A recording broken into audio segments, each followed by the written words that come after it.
여러분 알고 있는 것과 알고 있는 것처럼 느껴지는 것의 차이를 알고 계세요? 내가 뭘 알고 있다고 하는 것과 알고 있는 것 같은 생각이 드는 것 사이에는 차이가 있습니다. 제가 이 주제 생각하면 예전 고등학교 시절이 떠오릅니다. 선생님이 해결하기 어려운 수학 문제를 실판에다 이렇게 풀어주시면 그게 이해가 잘 되더라고요. 근데 집에 가가지고 수학 책을 들고 비슷한 문제를 풀어보면 될 때도 있지만 잘 안 될 때도 있어요. 시간이 지나면서 알게 됐어요. 그게 내가 알고 있는 것이 아니고 알고 있는 것처럼 착각한 것이었다라는 사실을 알게 됐습니다. 여러분, 신앙생활에서도 이런 일들이 얼마든지 일어날 수 있다 하는 생각을 해보게 됩니다. 교회에서 여러 성도들을 만나게 되죠. 제가 지금까지 목사로 살면서 여러 성도들을 만났는데 간혹 이런 말씀하시는 분들 접할 때가 있습니다. 당신은 다 아신다는 거예요. 기독교 복음에 대해서 더 이상 더 자세하게 알아야 할 필요가 없다. 저는 속으로 그런 생각을 합니다. 물론 그런 생각이 드시는 것도 일면 이해할 수 있는 부분도 있는 것 같아요. 기독교 복음의 기본적인 진리가 어떤 것인지 잘 알고 있다 말씀하시는 건데, 근데 사실은 시간이 지나면 지날수록 우리가 기독교 복음, 하나님 말씀을 통해 그 복음의 더 깊은 것들을 경험하게 될 때가 있죠. 그러니까 어쩌면 그런 말씀하시는 것, 그런 세계를 잘 접해보지 못하는 것에 반증일 수도 있겠다 하는 생각도 해보게 됩니다.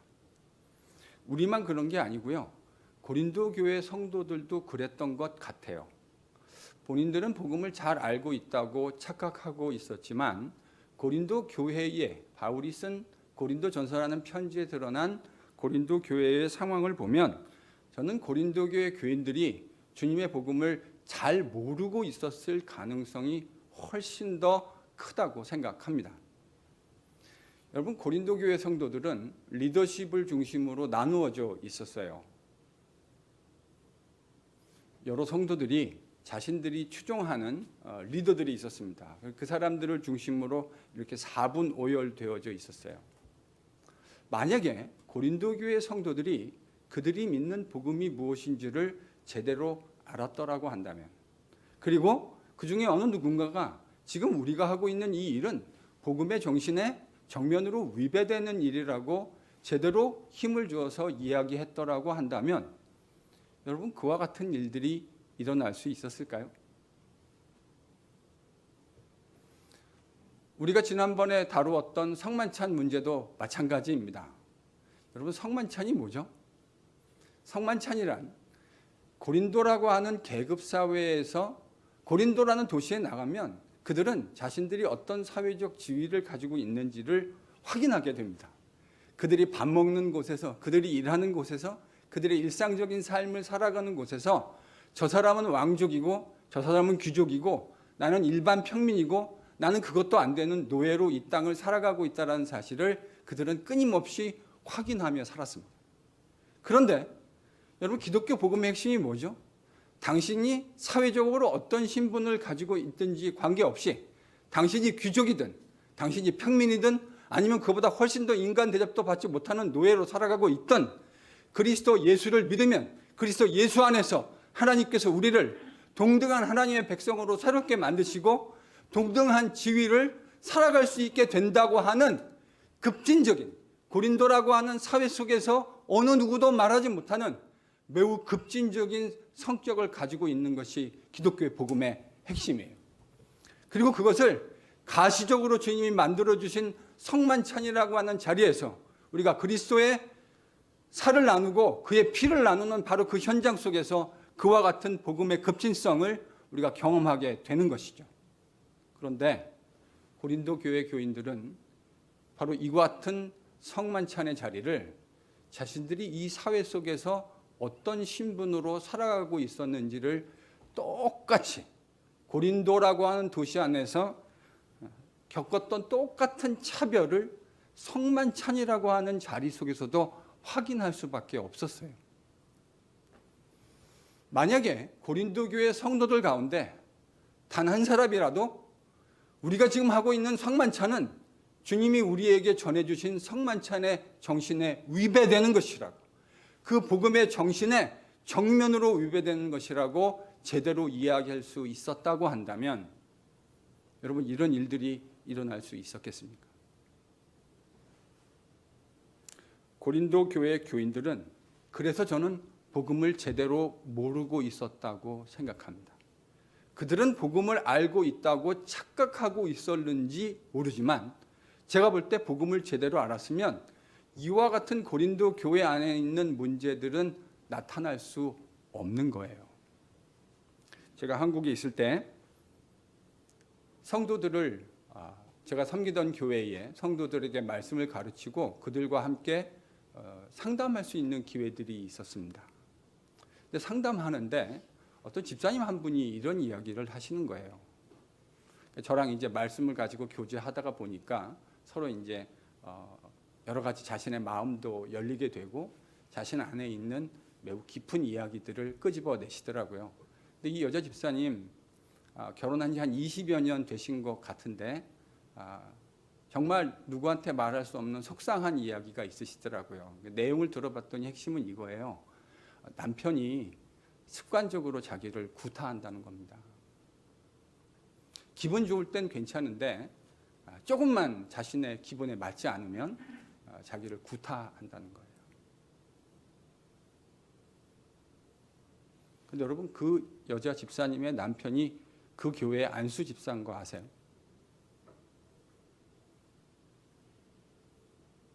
그게 하루 오늘, 어제 오늘의 일이 아니고 결혼하고 20년 동안 반복되어진 일이라는 거예요.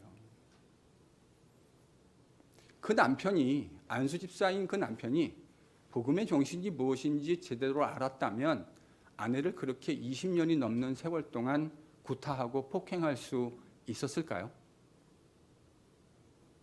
우리가 연약합니다. 그거 저 압니다. 그러나 이게 한두 번의 실수가 아니라 20여 년 동안에 반복되어지는 일이라면 저는 그 안수 집사라는 남편이 전 복음을 잘 모를 수 있는 사람일 거라고 생각합니다.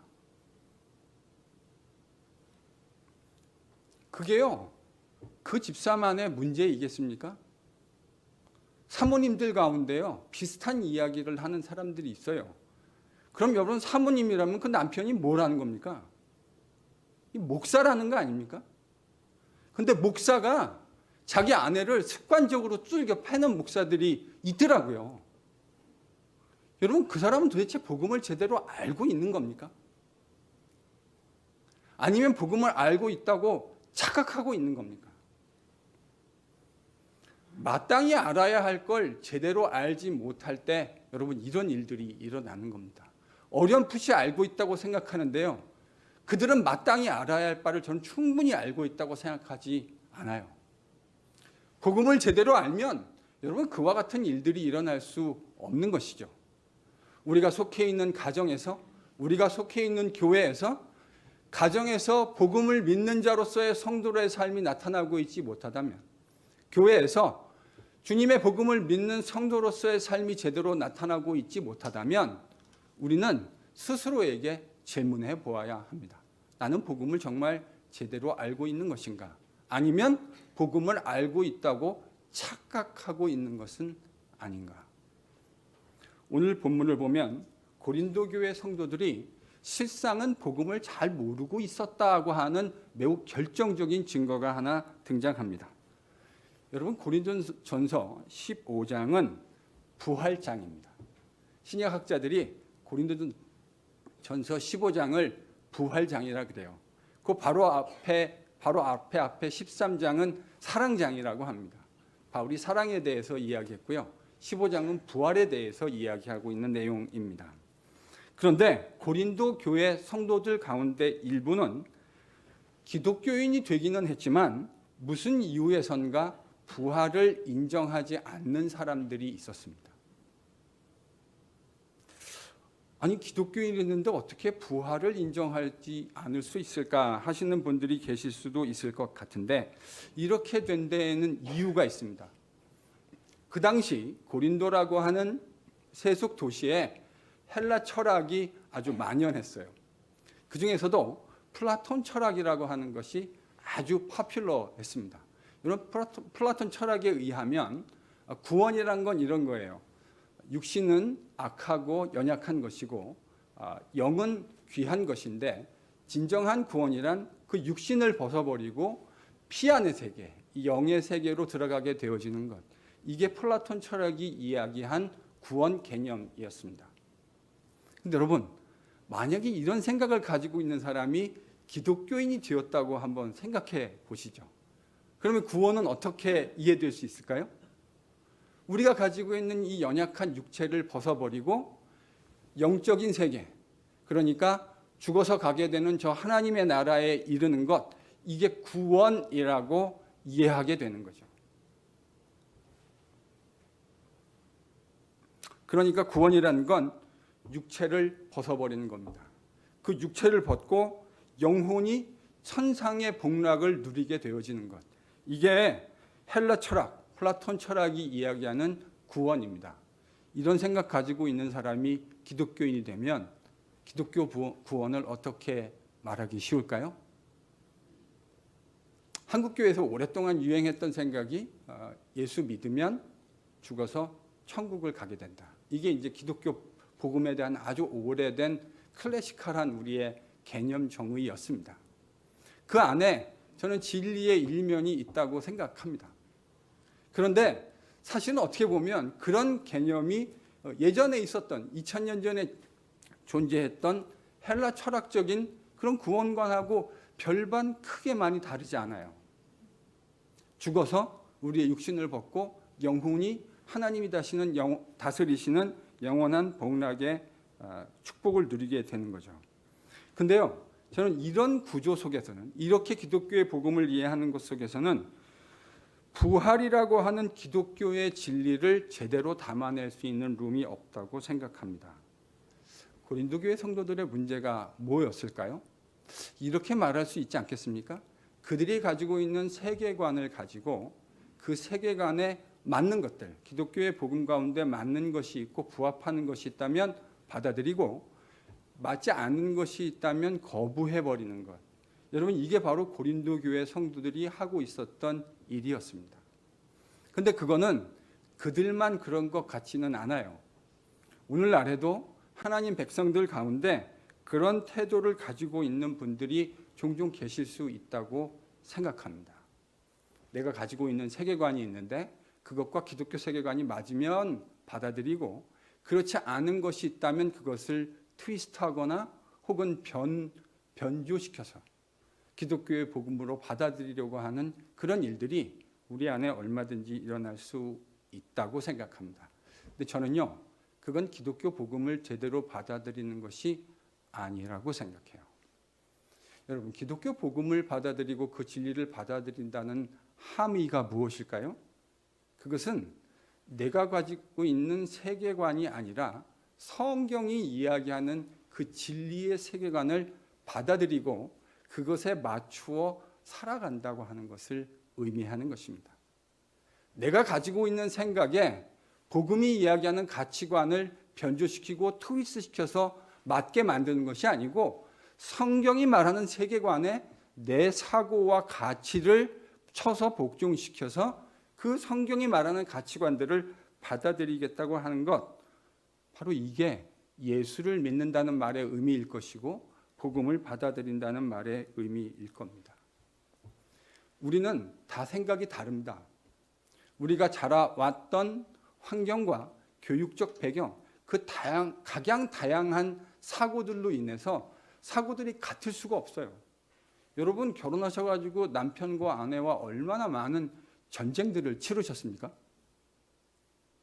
그 전쟁의 원인이 뭐라고 생각하세요? 세계관의 싸움입니다.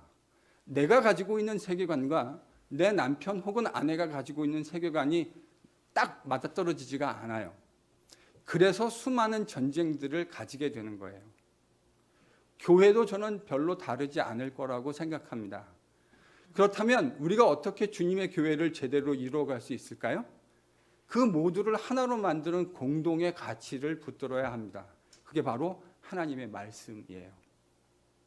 아무개 장로님이 가지고 계신 가치가 아니고 아무개 권사님이나 집사님이 가지고 계신 개인적 가치가 아니라 주님께서 우리에게 공통으로 부여해 주신 바로 그 가치, 말씀의 가치, 진리의 가치, 그 가치를 함께 붙들 수 있을 때에 우리의 다름은 아름다운 다양성이 될 수 있는 거예요. 바울은 자신들의 사고를 가지고 복음의 진리마저도 취사 선택해서 부활을 인정하고 있지 않았던 고린도 교회 성도들에게 부활이 얼마나 역사적인 것인가를 15장을 시작하면서 이야기합니다. 거기에 15장 초반에 바울을 포함해서 예수님의 첫 번째 12명의 제자들을 포함해서 500명이 훌쩍 넘는 주님의 부활을 그들의 눈으로 목격했던 사람들의 목격자 목록이 등장해요. 바울이 이렇게 얘기하죠. 그 목격자 가운데 태반이 여전히 살아있고 물론 그들 가운데 지금 잠자는 자, 이미 죽음을 맞이한 성도들도 있지만 상당수는 여전히 바울이 이 고린도전서 편지를 쓸 때 살아있었다고 이야기하고 있습니다. 여러분, 바울이 부활에 대해서 매우 길게 그 부활 목격자의 목록이 누구인지를 매우 길게 할애해서 정말 하고 싶었던 말이 무엇이었을까요? 그건 아마 이런 말로 요약할 수 있을 겁니다. 기독교에서 부활을 빼버리면 기독교는 아무것도 남지 않는다. 기독교에서 부활이라고 하는 것, 그들은 이 육체를 벗어버리고 저 피안의 세계, 하나님의 영적인 나라에 들어가는 것을 구원이라고 얘기했지만 만약에 여기서 부활이라고 하는 것을 빼버리면 기독교에서 남아있는 것 아무것도 없다. 바울은 그 말을 하고 싶었던 겁니다. 그 이야기를 바울이 50절에서 이렇게 이야기합니다. 여러분 50절 같이 읽어볼까요? 같이 읽습니다. 시작. 형제들아 내가 이것을 말하노니 혈과 육은 하나님 나라를 이어받을 수 없고 또한 썩는 것은 썩지 아니하는 것을 유업으로 받지 못하느니라. 지금 바울이 얘기하는 혈과 육이라는 건 이 첫 번째 창조의 세상에서 그 세상을 살아가는 우리의 육신을 말하는 것입니다. 혈과 육은 뭘 이어받을 수 없다고요? 하나님의 나라를 이어받을 수 없다. 우리 성경 공부 열심히 했습니다. 하나님의 나라라고 하는 것은 하나님의 다스리심입니다. 하나님은 우리를 영원히 통치하시고 왕으로 다스려 주시려고 해요. 근데 여러분, 이 하나님의 나라를 영원히 누리려고 한다면 우리가 어떤 존재가 되어야 할까요? 논리적으로 한번 생각해 보세요. 우리가 하나님의 다스림을 영원히 받으려고 한다면 우리가 어떤 존재가 되어야 그 영원히 다스리는 통치를 받을 수 있을까요? 영원히 살 수 있는 존재가 되어야 하는 것이죠. 근데 여러분, 우리의 혈과 육은 우리가 다 알고 있다시피 영원히 살 수 없습니다. 그 하나님의 나라, 영원한 하나님의 나라를 유업으로 받으려면 썩지 아니할 몸을 입어야 돼요. 썩지 아니할 몸을 입어야만 영원히 다스리시는 하나님의 나라를 유업으로, 인헤리턴스로 받을 수 있다는 말이에요. 그런데 고린도 교회 성도들 지금 뭐라고 얘기하고 있죠? 부활을 부정하는 사람들이 있었어요. 부활을 인정하지 않는 사람들이 있었다고요. 그들은 자신들이 하는 말의 구체적인 함의가 무엇인지 잘 몰랐을 거예요. 그냥 육신을 벗고 영원히 구원의 나라에 들어가서 하나님의 통치를 받으면 되는 것 아니냐라고 생각했을 텐데 바울이 깨닫고 있는 복음의 진리는 그게 아니었어요. 그 하나님의 영원한 나라를 유업으로 받기 위해서 필요한 것은 우리의 썩어질 육신이 아니라 하나님의 통치를 영원히 받을 수 있는 썩지 아니할 육신을, 썩지 아니할 몸을 입어야 하는 것인 것이죠. 바울이요, 그 부활의 과정이 어떤 것인지 상세하게 설명합니다. 이 내용은 아마도 바울이 부활의 주님으로부터 직접 만나서 계시를 받은 내용인 것으로 추정됩니다. 그 내용이 51절에서 53절에 기록되어져 있죠. 여러분 51절, 53절. 그 미스테리와 신비가 뭔지 함께 읽겠습니다. 같이 읽죠. 시작. 보라, 내가 너희에게 비밀을 말하노니 우리가 다 잠잘 것이 아니요 마지막 나팔에 순식간에 호련히 다 변화되리니 나팔 소리가 나면 죽은 자들이 썩지 아니할 것으로 다시 살아나고 우리도 변화되리라. 이 썩을 것이 반드시 썩지 아니할 것을 입겠고 이 죽을 것이 죽지 아니함을 입으리로다. 지금 바울이 뭐라고 얘기하죠? 죽음이 모든 신자의 마지막 상태가 아니라고 이야기합니다. 죽으면 끝이야 라고 세상 사람들이 쉽게 이야기하는데 죽으면 끝이 아니라고 이야기하고 있는 겁니다. 마지막 나팔의 소리가 울려 퍼지게 될 텐데 데살로니가전서 저희들이 요즘 매일 성경 큐티에서 데살로니가전서를 묵상하고 있습니다. 천사장의 나팔 소리, 주께서 다시 오신다고 하는 만왕의 왕으로 이 땅에 등극하신다고 하는 바로 그 천사장의 나팔 소리가 울려 퍼질 때 바울은 두 종류의 사람들이 이 세상에 존재하게 될 것이라고 이야기합니다. 첫 번째는 그 나팔 소리가 울릴 때 이미 죽은 사람들입니다. 주님이 오시는 시점에 이미 죽은 사람들이 있어요. 너무 당연한 이야기죠. 그런 사람들은 어떻게 된대요? 그들이 썩지 아니할 몸을 입는다라고 이야기합니다. 여러분 이 이야기는 에스겔서에 등장하는 에스겔이 본 환상과 일맥상통하는 이야기일 겁니다. 에스겔이 무슨 환상을 보죠? 에스겔 골짜기에 뼈들이 이미 사망을 당해서 죽음을 당했던 수많은 사람들의 뼈들이 있는 것을 보게 됩니다. 근데 여호와의 말씀의 능력으로 그들이 살아나요. 뼈와 뼈가 붙고요. 뼈와 뼈 사이에 힘줄과 근육들이 붙고 그리고 살이 붙어서 다시 사람으로 소생하게 되어지는 그 환상을 에스겔이 보지 않습니까? 지금 그 맥락인 거죠. 주님께서 돌아오실 때 이미 죽어있던 성도들, 그래서 그들의 상태가 어떤 상태인지 모르지만 어떤 사람은 뼈만 남아있을 수 있고 그 뼈마저도 오랜 세월이 흘러서 뼈마저도 완전히 흙으로 돌아간 사람들도 있지 않겠습니까? 그런데 신비롭게 하나님의 능력, 그 부활의 능력이 그들에게 새로운 육체를 입게 한다는 겁니다. 그게 첫 번째이고요. 두 번째는요.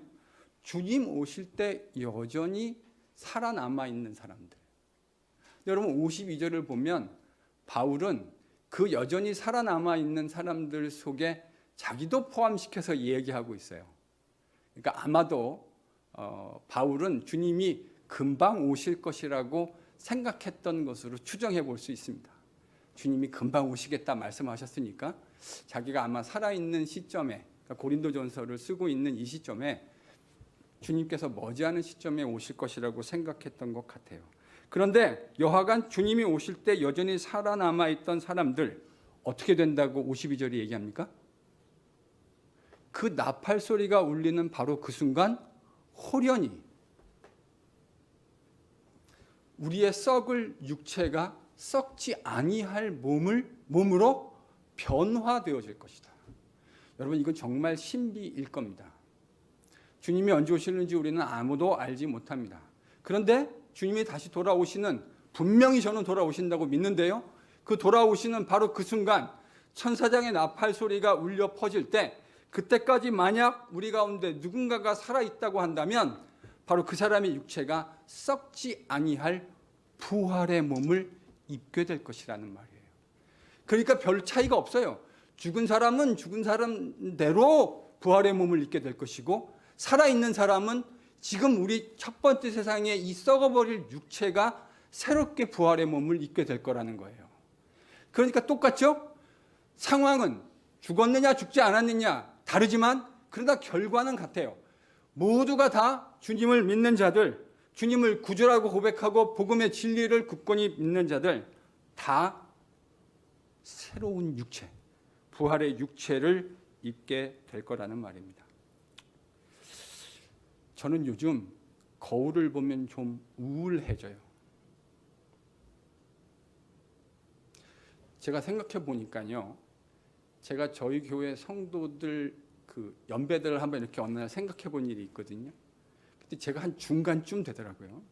저보다 젊으신 분이 저희 교회의 한 절반 정도가 되고, 저보다 나이가 더 있으신 성도들이 저희 아버지 뻘 되는 장로님 이런 분들도 계시잖아요. 그러니까 제가 한 중간쯤 딱 되는 것 같아요.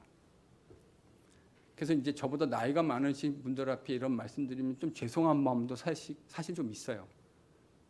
그러나 어쩝니까? 제가 받는 감정은 정직한 감정이고, 여러분들도 우울하심을 느끼실 수 있겠지만 이제 50 좀 넘은 이 목사도 거울 보면 우울해질 때가 있어요. 저도 소시적에 팔팔했던 시절이 있거든요. 나름대로 저도 뭐 어디 가서 막 못생겼다 이런 소리는 별로 안 듣고 사는 것 같아요. 제가 생각해 보면. 뭐 저 좋아한다는 사람들도 덜어 있었고요. 왜 좋아하는지 잘 모르겠지만 저 좋아한다는 사람들도 덜어 있었고요. 꽤 인기도 있었던 것으로 기억납니다. 근데 거울 보면요, 그 청년은 없어요. 이제 그 청년은 어디 갔는지 모르겠어요. 없고요. 어디 이상한 아저씨가 하나 거울에 있는 거죠. 아마도 시간이 지나면 이 감정은 더 심해질 것이라고 생각합니다. 그러면서 이런 생각하죠. 우리의 육체라는 게 시간이 갈수록 날로 후패해져 가는 것이구나. 그것이 우리가 거부할 수 없는 우리의 실존이구나. 다들 이런 마음 드는 거 아닙니까? 나도 소시적에는 그래도 좀 괜찮았는데. 근데 그 소시적에 괜찮았던 사람은 이제 더 이상 존재하지 않아요, 이 땅에. 이게 뭐를 의미하는 거죠? 우리가 인정하건 인정하지 않건 우리가 하나님의 정의의 법대로 썩어질 시간을 향해서 나아가고 있다고 하는 것을 증명하는 겁니다. 시간차가 좀 있겠죠? 먼저 겪는 사람이 있을 것이고 조금 늦게 겪는 사람이 있을 겁니다. 그 차이만 있지 이 운명으로부터 벗어날 수 있는 사람이 우리 가운데 단 한 사람도 없어요.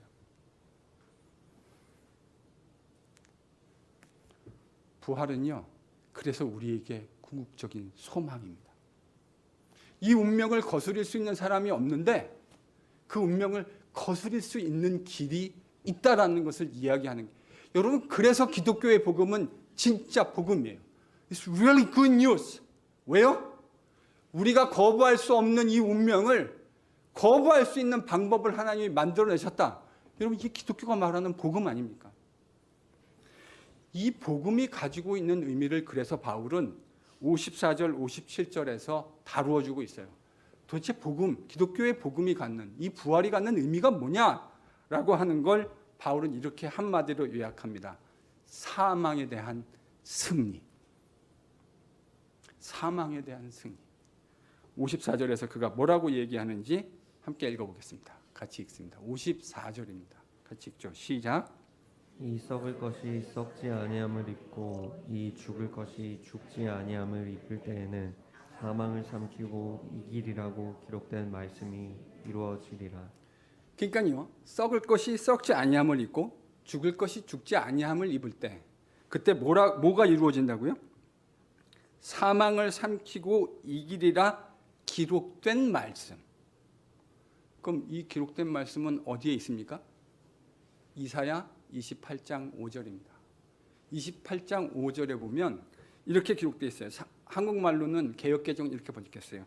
사망을 멸하시리라.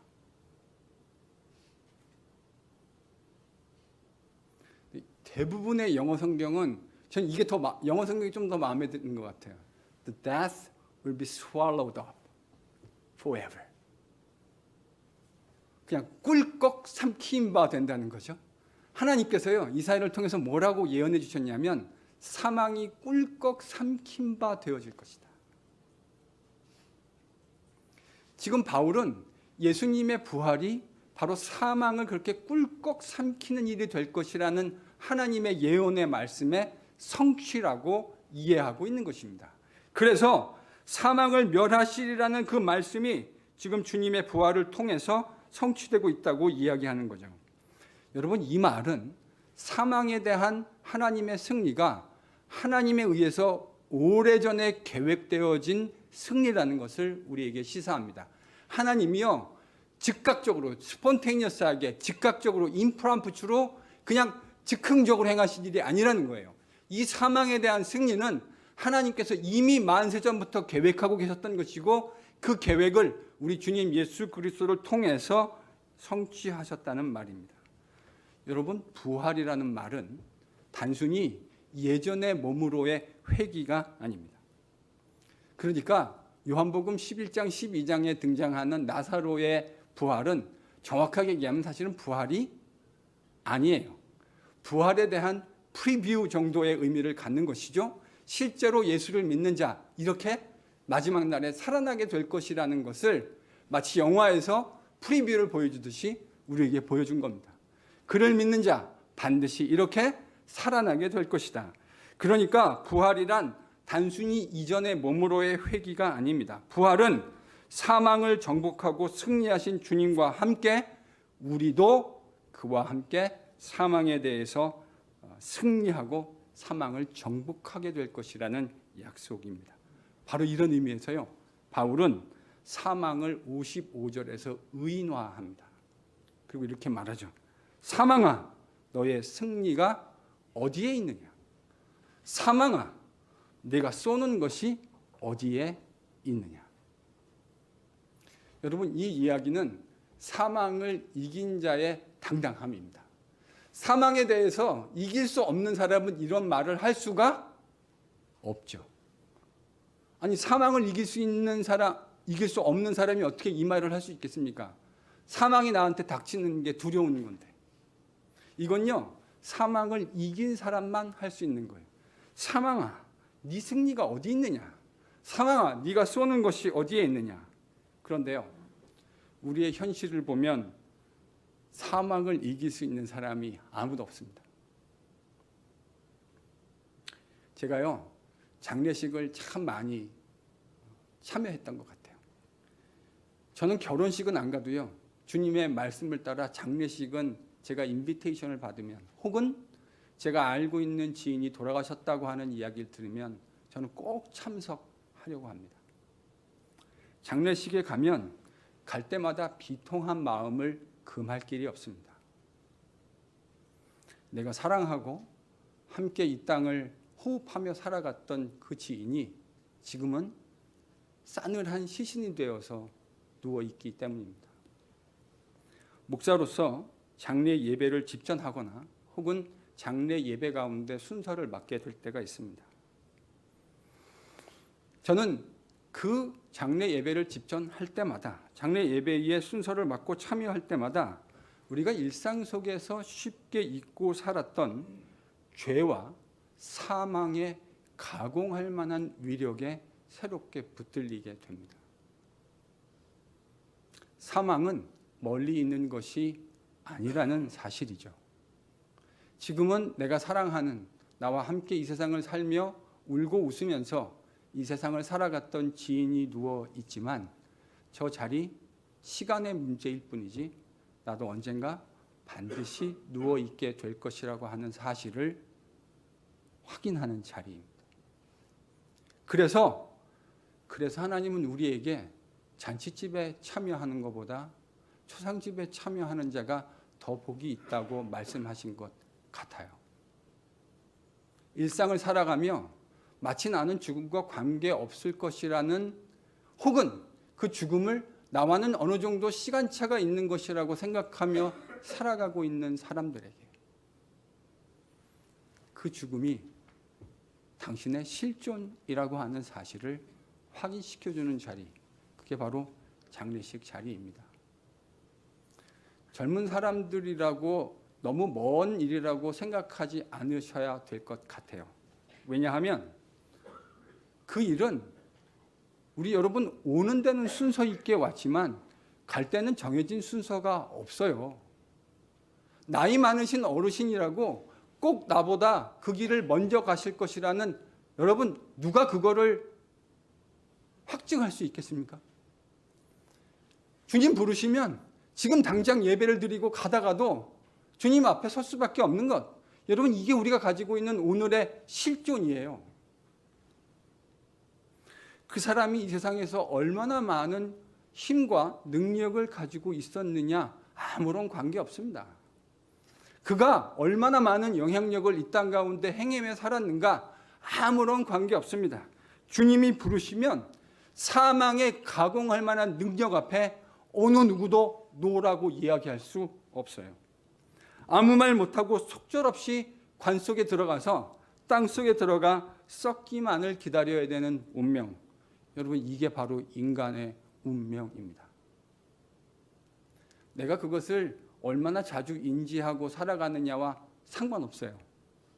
그건 우리 모두가 겪게 될 현실이고 운명입니다. 바로 이런 상황에서 주님이 부활하셨다고 하는 것, 무엇을 의미하는 것이죠? 사망이 왕노릇하던 옛 세상을 하나님께서 주님의 십자가로 멸하셨다. 사망을 멸하시겠다고 약속하셨던 하나님의 약속이 성취된 순간입니다. 그게 바로 주님의 십자가와 부활의 의미입니다. 여러분 주님이 십자가에서 돌아가시고 3일 만에 부활하셨다는 말의 신학적인 의미가 무엇일까요?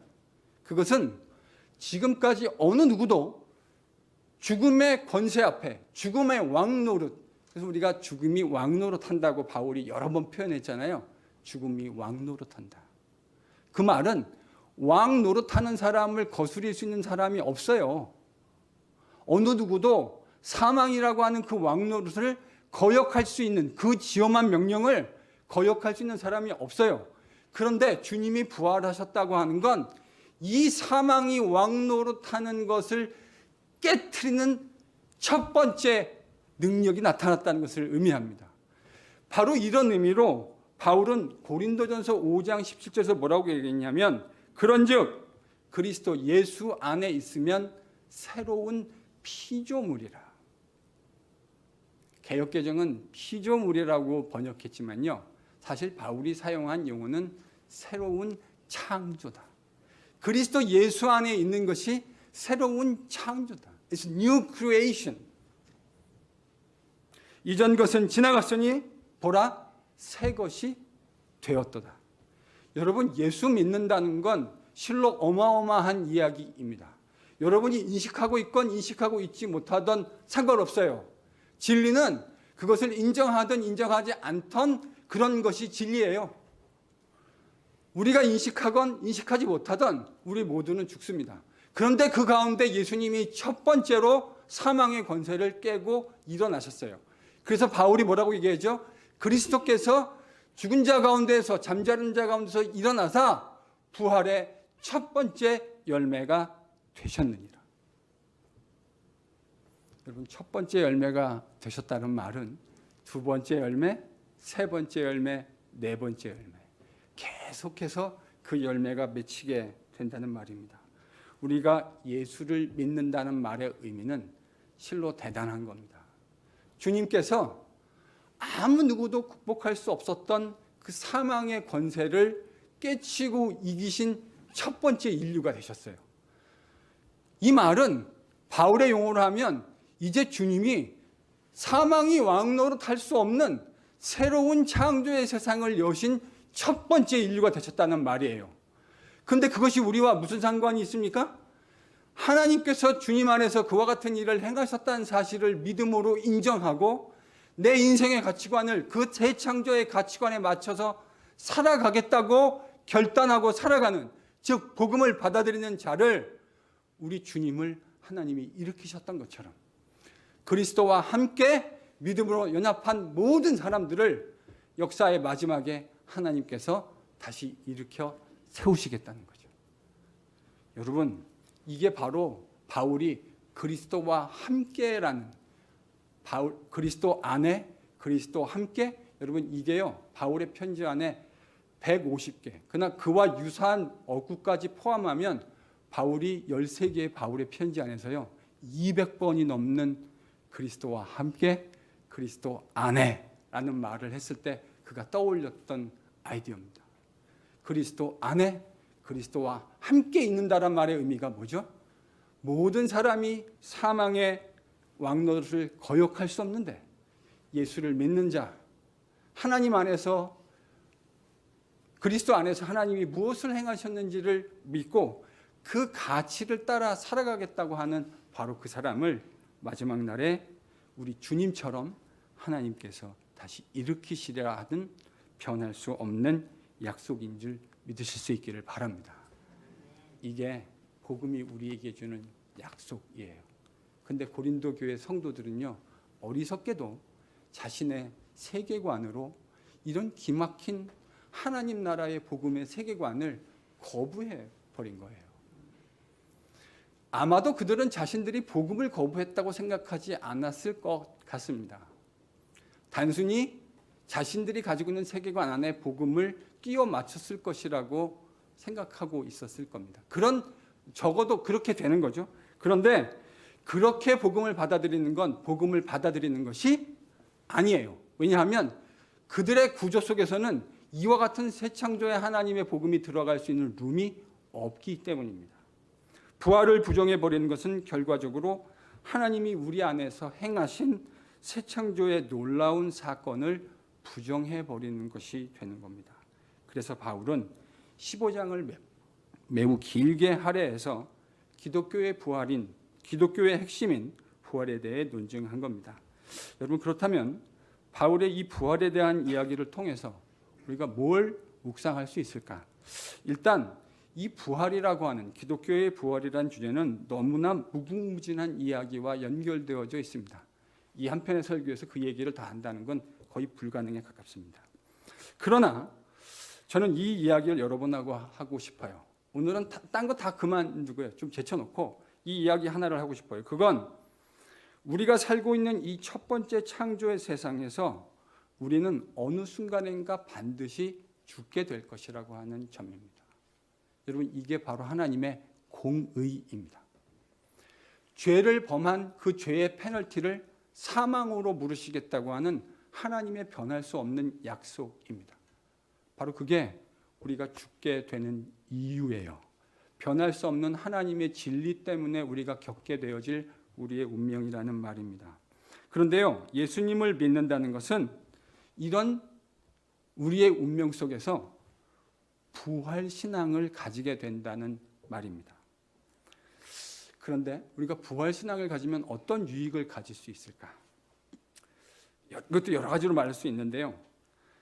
저는 부활 신앙이 우리를 참으로 담대하게 만들 것이라고 생각합니다. 부활 신앙이 우리를 어떻게 만든다고요? 담대하게요. 기독교 역사에 수많은 하나님의 백성들은 수많은 각양 다른 위협과 위험을 접하며 살았습니다. 그런데 이 부활 신앙을 가진 사람은 그 상황 속에서 매우 굴하지 않는 신앙의 담대한 모습을 보여줬던 것을 기억합니다. 여러분, 사도행전에 보면 예수님을 죽였던 바로 그 동일한 세력이 사도들 요한과 베드로를 잡아서 위협하고 협박하는 것을 보게 됩니다. 그런데 만약에 예수님의 십자가 부활을 경험하기 전에 사도들이었으면 그들은 말할 것도 없이 뒷공무니 치고 도망가는 사람으로 살았을 거예요. 그런데 사도행전에 보면 제자들이 그렇게 살지 않습니다. 이유가 뭐라고 생각하십니까? 복음서에 등장하는 제자들을 보면 그런 위협과 협박이 이미 왔을 때 예수님 다 버리고 도망했던 거 아닙니까? 그게 역사잖아요. 요한은 자기가 그렇게 한 내용들을 다 기록해 주었어요, 우리에게요. 그런데 사도행전에 등장하는 제자들은 이야기가 완전히 달라져 있습니다. 여러분, 이유가 뭐라고 생각하세요? 이것에 대한 합리적인 이유가 설명이 돼야 되지 않을까요? 왜 그렇다고 생각하세요? 저는 그들이 예수님의 부활을 보았기 때문이라고 생각합니다. 이론으로 설득된 게 아니에요. 함께 같이 살던 주님이 로마의 손에 의해서 그리고 유대인들의 모략과 그들의 중상모략에 의해서 십자가라고 하는 처참한 방법으로 돌아가시는 것을 그들의 눈으로 확인했습니다. 그런데 그들이 죽인 그 예수님을 하나님께서 살려내셨습니다. 그것을 40일 동안 주님과 함께하며 저들이 죽인 주님을 하나님이 살려내셨다는 사실을 부인할 수 없게 되어진 거예요. 자, 그러면요. 기독교 신앙은 부활 신앙이라고 그랬습니다. 기독교의 복음은 부활에 의해서 서기도 하고 넘어지기도 해요. 이 신앙을 가지고 있는 주님과 함께한 자들을 다시 살려낼 것이라는 생각을 가지고 바울이 그 이야기를 한 거고요. 요한이 요한복음에서 그 이야기를 한 거예요. 영생에 대한 이야기가 바로 그 이야기라고요. 그러니까 여러분, 제자들이 만약에 사내들인에 의해서 협박을 받는다면, 생명의 위협을 받는다면 그들이 뭐라고 생각했을까요? 당신들이 우리를 죽일 수 있습니다. 우리 주님을 죽였던 것처럼 이렇게 죽일 수 있습니다. 그런데 하나님이 그를 살려내셨습니다. 하나님이 그 주님을 믿는 우리도 살려내실 줄로 믿습니다. 이 믿음이 생긴 거예요. 여러분, 이런 사람을 뭘 가지고 위협할 수 있을까요? 여러분, 이런 사람을 도대체 뭘 가지고 위협하실래요? 그 위협이 통하겠습니까? 주님이 가르쳐 주셨던 말씀도 생각났을 거예요. 너의 생명을 해할 수 있는 사람들을 두려워하지 말아라. 생명뿐만 아니라 그 뒤에 있는 생명을 해할 수 있는 하나님을 진짜로 두려워해야 된다. 이게 예수님이 제자들에게 이 땅에 계실 때 가르치셨던 내용 아닙니까? 여러분, 이 부활 신앙으로 장착한 사람은 뭘 가지고 위협하시겠어요? 위협이란 건 잃을 것이 있을 때 위협이 되는 거예요. 잃을 게 없는 사람을 뭘 가지고 위협할 수 있겠습니까? 이 이야기가 사도들만의 이야기가 아니죠. 우리 기독교 1세대였던 손양원 주기철 목사님 그 이야기를 교회사 책을 읽어보면요. 일본 순사들이 우리 신앙의 선배들을 죽이겠다고 위협합니다. 그런데 그 위협이 통하지 않아요. 저는 손양원 목사님이나 주기철 목사님 같은 분들이 저희와 성정이 특별히 다르기 때문에 그랬을 거라고 생각하지 않습니다. 그들이 기독교 복음의 진짜가 뭔지를 정확히 붙들고 있었던 것이죠. 일본 순사는 목사님들의 생명을, 첫 번째 혈과 육에 속한 생명을 앗아갈 수 있을는지는 모르지만 하나님께서 주님 오시는 그 마지막 날에 나를 다시 주님과 함께 살려내실 것이라고 하는 흔들리지 않는 믿음이 있었던 거예요. 여러분, 그래서요, 부활신앙을 가지는 건요, 우리한테 참으로 담대한 모습으로 이 세상을 살아갈 수 있게 합니다. 그래서 앞으로요, 여러분, 누구 장례식이 있다면, 결혼식은 가지 않으셔도 괜찮은데요, 장례식이 있다 그러면 꼭 참석하십시오. 그리고 그 자리에서 인간의 실존이 무엇인지 확인하십시오. 그리고 그 안에서 주어진 기독교의 복음의 부활의 능력이 무엇인지 기억해내십시오. 그것이 우리를 진짜 그리스도인다운 담대한 모습으로 만들게 될 겁니다. 이런 부활신앙으로 장착해서 담대해진 사람들의 삶 속에 나타나는 공통적인 현상이 한 가지 있어요. 여러분, 그거를 베드로 사도는 나그네 의식이라고 이야기했습니다. 뭐라고 얘기했다고요? 나그네 의식. 나그네 의식. 제가요, 이제 오늘 내려가서 내일 아침 새벽 비행기를 타고 SWM 이사회를 참석하기 위해서 시애틀에 가게 됩니다. 제가 거기서 3일 밤을 자야 됩니다.